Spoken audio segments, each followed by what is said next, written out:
Kensáis duine é Braon? Well, is cínta go bhfuil a chud smuointe féin agus tuairimí féin aige, agus ní go se geiste go práiseacha dhéanana go rudaí ach nuair tá smuointe mórad cad féidir le chéanna. Ní gná duine é Braon ach sin an rud is fear faoi. Bíonn sé gúnaí tasús le smuointe nua agus bíonn sé gúnaí ag gcéire an damhna áru.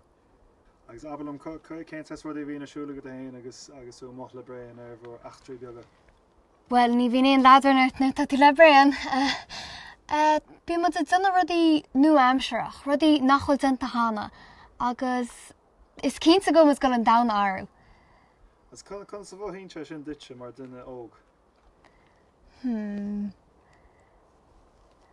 Well, is dói go bhfuil fribhleid am go bhfuil me chagáir le Braon agus go na smuointe seo aige, agus go bhfuil de sein mar eall go mit óg rudaí nua a chuirchan cín.